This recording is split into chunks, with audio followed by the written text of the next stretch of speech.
Now, 40 years ago, two young women were brutally murdered in London. To this day, mystery still surrounds the killings of Mayfair bunny girl Eve Stratford and Hounslow schoolgirl Lynne Weedon. But the families yearning to know who killed their daughters is as strong as ever, and tonight we can exclusively reveal a new £40,000 reward on offer if you can help finally bring Lynne and Eve's killer to justice. Back in 1975, the gruesome murders of two young women in London shocked the country. 21-year-old bunny girl Eve Stratford's throat was cut, and 16-year-old schoolgirl Lynne Weedon was beaten and raped, later dying of her injuries. At the time, there was nothing to suggest the two murders committed on opposite sides of London were linked. But modern DNA techniques show that both were killed by the same man. A man who, to this day, remains at large. Eve was a very bright girl, very intelligent, and also very beautiful. She spoke German fluently and Russian, so she had the intelligence to go and make something of her life. Back in the 70s, Eve Stratford led a glamorous lifestyle. She worked as a bunny girl in the Playboy Club in Park Lane, Mayfair, and was an up-and-coming model who loved to socialise.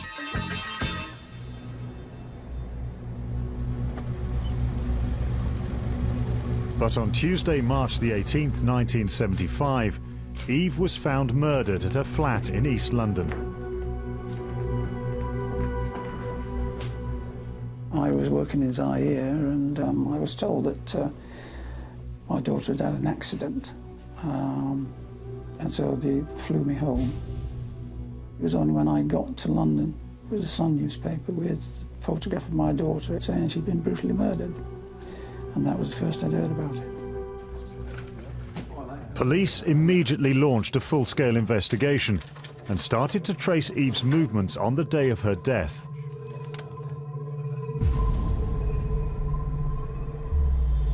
It had been a cold morning. At 7:30, Eve's boyfriend left for work.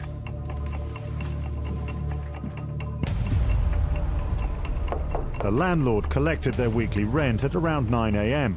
and he recalled speaking to Eve. Oh, hello. Hang on a minute, I'll go and get your money. That's all right, love. Later that morning, Eve saw her agent in Camden Town and went to a publishing and promotions consultancy in Bayswater. By 3:30, Eve was heading home. She walked her usual route from Leytonstone Tube Station to a flat on Lyndhurst Drive in East London. She was last seen by a neighbour at about 4 o'clock, wearing a floppy hat and carrying a bunch of dried flowers. Half an hour later, a neighbour heard a male and female voice coming from her flat, followed by a thud, then the sound of footsteps. It was 5:20 that afternoon that her boyfriend returned home to find Eve dead. I had to go and identify the body because my wife couldn't do it. And that was the biggest shock of my life, actually, but there we are. Eve had been found laying face down with her hands tied behind her back. Her throat had been slashed a number of times from ear to ear. Well, it destroyed the family. My wife never got over it and died. And it's not often you see on a death certificate broken heart. And that's what on my wife's death certificate.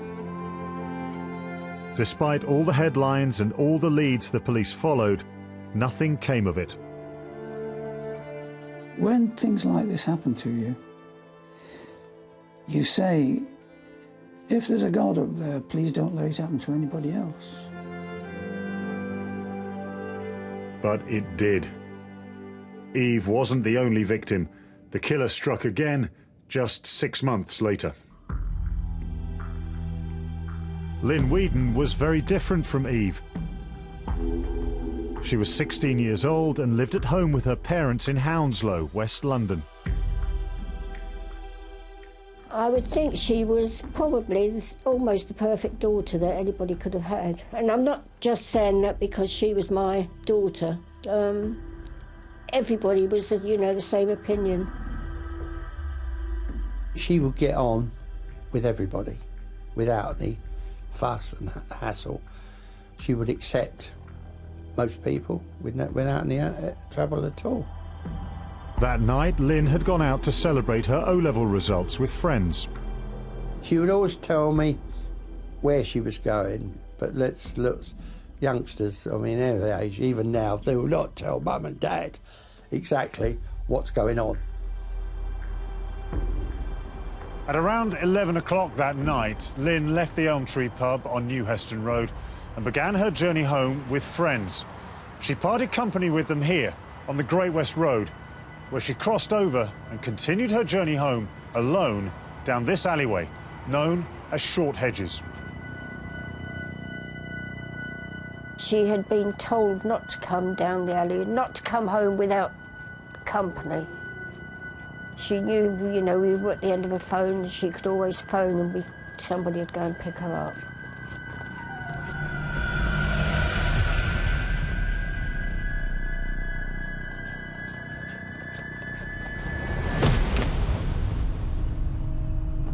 She was struck over the head with a heavy object, fracturing her skull. The attacker lifted her over gates into the grounds of a power substation. And dragged her out of sight.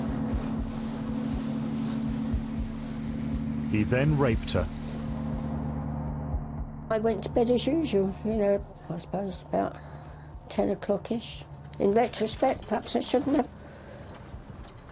I thought that she spent the night at her friend's.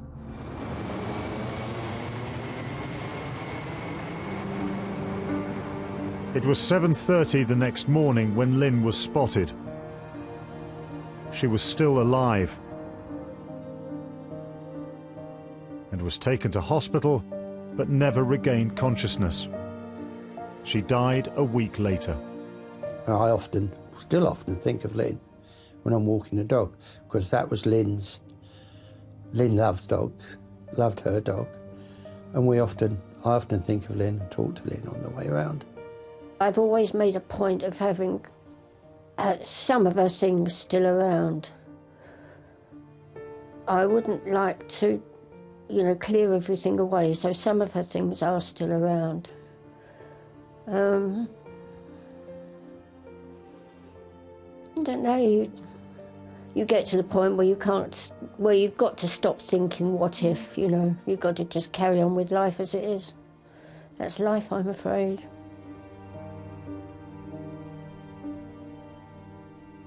Two families had lost their shining stars. It was only 30 years later that these murders were connected to the same killer. I was astonished that the two were linked. A complete bunny girl in London with an ordinary girl in Hounslow. There was no connection. Now, initially, it wasn't believed that there was a connection between these two murders, but forensics have allowed you to make that connection. How did you do that, and what were you up against? Well, it's by constantly reviewing cases, looking at the forensics. We've made that forensic link, and we have DNA, that's the suspect's DNA, that links both of these murders. Now, the important thing for everyone to appreciate is, up until 1995, we weren't actually taking DNA from suspects, from people who went to prison, so it's quite possible that the suspect may have been arrested or gone to prison for other matters, and we may not have his DNA. So if someone has that name or suspicion, then we would encourage them to make the call and not assume that we already know their name. What do we know about the suspect, and what do we know about the two murders? What we do know is that the killer had a link to the Leytonstone area in March 1975 and to the Hounslow area in September, and in particular to the Hounslow area. He would have been familiar with the alleyway called the Short Hedges. He would have been a white male, aged between 17 and 30 at the time of the murders. And the murder weapons never found? Now, in both cases, murder weapons were removed from the scene. In the case of Eve, it was a knife, and in Lynne's murder, it was a blunt instrument similar to a piece of lead pipe. And can you give us a bit more detail of who you feel you're looking for? Well, we feel that the answer could come from professionals, from psychiatrists, from support, from probation and even prison officers. Back 40 years ago, someone may have made admissions to you or a disclosure that you didn't think was relevant at the time, but looking at all this information now, you may have a different view. We would ask you to make that call. And equally, a cellmate may have received a disclosure from a fellow criminal.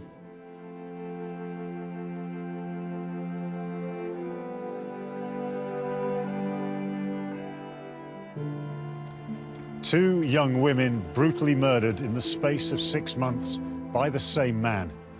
But 40 years on, and we're still no closer to knowing who he is. I was hoping that I'd been a granddad, but I wasn't. So, you know, the whole family's gone. When I've gone, the whole family's gone. So I just hope that before I do, that the police, bless them, find out what's happened. We'll know what's happened, but, you know, who did it and why. Sadly, that was not to be. Since that interview, Eve's father has also passed away. Lynne's parents, now in their 80s, are still waiting for answers. I was wondering the other day what she'd be like now. But, you know, you can't tell these things. You don't know these things. I'd love something to happen. If it did, I'd be highly delighted to know that before we die, we found the culprit.